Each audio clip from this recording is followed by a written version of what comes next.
सातारा जिल्ह्यातील कोरेगाव येथे स्थानिक गुन्हे शाखेने केलेल्या या धडक कारवाईची मुख्य माहिती खालील मुद्द्यांच्या आधारे स्पष्ट होते.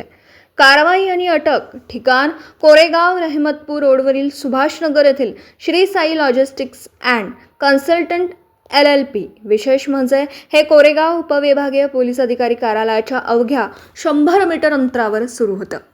अटक मुख्य आरोपी सागर हरिश्चंद्र सूर्यवंशी याच्यासह 21 जणांवर गुन्हा दाखल. यामध्ये 17 पुरुष आणि 4 महिलांचा समावेश आहे. नेतृत्व पोलीस अधीक्षक निखिल पिंगळे, अपर पोलीस अधीक्षक डॉक्टर वैशाली कडूकर यांच्या मार्गदर्शनाखाली LCBचे पोलीस निरीक्षक विश्वजित घोडके यांच्या पथकाने ही मध्यरात्री धाड टाकली. फसवणुकीची पद्धत. टार्गेट अमेरिकन नागरिक. फसवणुकीचा मार्ग अमेरिकन नागरिकांना ॲमेझॉन ऑर्डरच्या नावाखाली बनावट संदेश पाठवणं, त्यानंतर त्यांना डिजिटल अरेस्टची भीती दाखवणं, गिफ्ट वाउचर्सच्या माध्यमातून डॉलरमध्ये रक्कम उकळणं, रक्कम प्रति व्यक्ती $500 ते $1500 पर्यंत फसवणं, कमाई आणि कर्मचाऱ्यांचं टार्गेट. या कॉल सेंटरमधून महिन्याला सुमारे 25 लाख रुपयांची कमाई होत होती.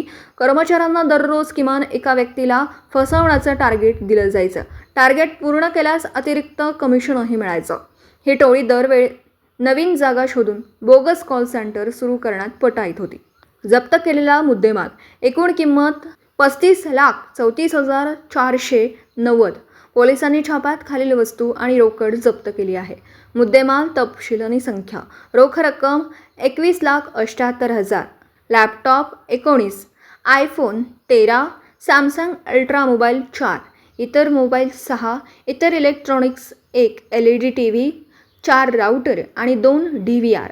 थोडक्यात सांगायचं तर सातारा LCBने अत्यंत सतर्कता दाखवत थेट पोलिसांच्या नाकाखाली सुरू असणाऱ्या आंतरराष्ट्रीय ऑनलाईन फसवणुकीच्या मोठ्या रॅकेटचा पर्दाफाश केला आहे. काल रात्री सातारा पोलीसच्या स्थानिक गुन्हे शाखा आणि कोरेगाव पोलीस स्टेशन यांच्या संयुक्त टीमने एका गोपनीय माहितीच्या आधारे कोरेगाव या ठिकाणी एका फेक कॉल सेंटरचा भांडाफोड केलेला आहे.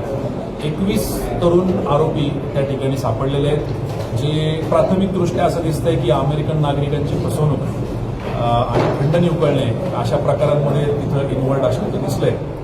या 21 जणांना ताब्यात घेण्यात आलं. त्यांच्याकडून चौकशी करण्यात आली. 5 आरोपींना त्यापैकी अटक करण्यात आलेलं आहे. माननीय न्यायालयाकडं पोलीस कस्टडियल रिमांडसाठी आपण आता विनंती करत आहोत. यामध्ये जवळपास 35 लाखापेक्षा जास्तचा मुद्देमाल जप्त करण्यात आलेला आहे. प्राथमिकदृष्ट्या असं दिसतंय की 1 फेब्रुवारीपासून तर आज तागायत हा कॉल सेंटर त्या ठिकाणी कार्यरत होता. आपल्याला अत्यंत शिताफीने माहिती मिळाल्यामुळं वेळीच आपण त्याचा बिमोड करू शकतो. दिवसभरातील घडामोडींचा आढावा घेण्यासाठी पाहत रहा N24 मराठी न्यूज चॅनल.